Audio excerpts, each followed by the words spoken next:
Jika kamu menganggap kebudayaan adalah sesuatu yang mutlak, sesuatu yang tak boleh lagi diperdebatkan, maka hanya ada satu kata, yaitu kata selamat datang. Selamat datang ini adalah sebuah gerbong keberangkatan menuju kiamat. Bayangkan bagaimana umat manusia lenyap dihisap algoritma.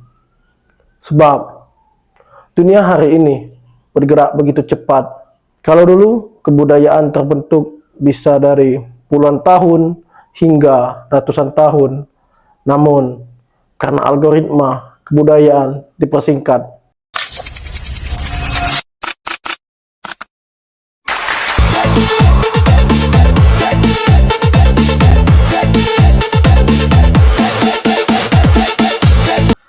Gelombang seperti ini sudah terjadi sejak beberapa tahun terakhir. Sejak algoritma menguasai sebuah aplikasi. Twitter, YouTube, Instagram, Facebook, TikTok, hingga aplikasi media sosial lainnya. Sekarang berkembang yang namanya Reels.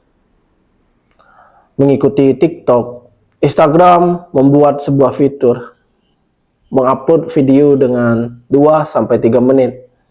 Waktunya dipersingkat. Awalnya kita menonton sebuah cuplikan panjang dari sebuah peristiwa untuk mencapai namanya klimaks. Namun kini klimaks dipersingkat. Bahkan di Instagram, 3 detik pertama itu mempengaruhi apakah orang akan menonton atau tidak.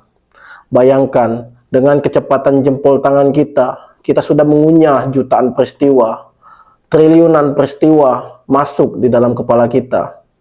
Lalu, apakah kebudayaan itu sebuah hal yang mutlak, sebuah yang tidak dapat lagi diperdebatkan, atau kita sekarang sedang membentuk kebudayaan baru, yakni kebudayaan lupa? Menarik untuk dibahas. Mengapa kita suka lupa? Mengapa kita sering skip terhadap apa yang kita ucapkan? Seperti kata-kata Pak Prabowo. Di daerah Papua pun harus ditanam kelapa sawit. Tentang kebijakannya yang kalian tahu itu sangat paradoks. Hari ini dia bilang A, besok dia bilang B. Hari ini bilang B, besok dia bilang A. Hidup Jokowi! Tidak ada yang dapat dipercaya dari omongan seorang presiden.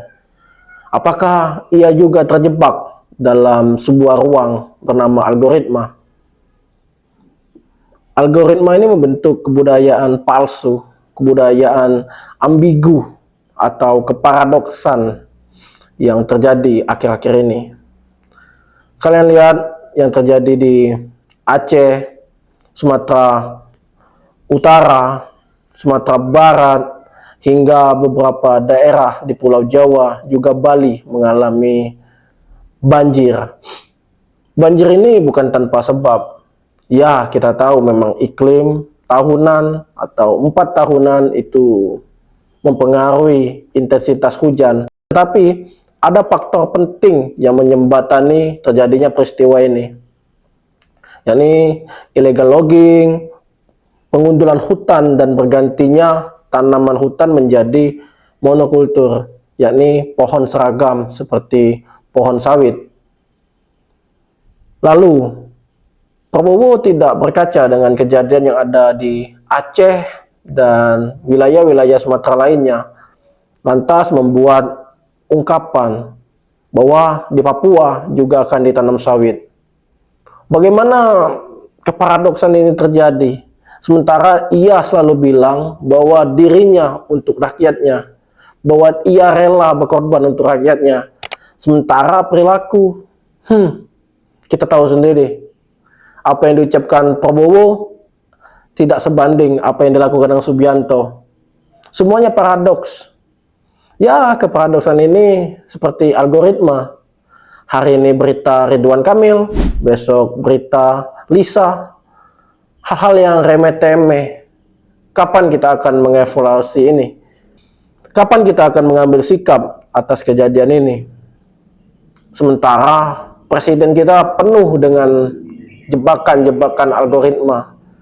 Karena semakin cepat dunia, semakin cepat pula kita binasa.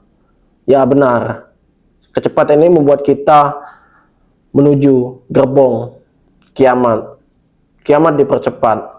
Kiamat-kiamat kecil sudah terjadi di beberapa wilayah. Kita sedang menanti sebuah gerbong keberangkatan besar.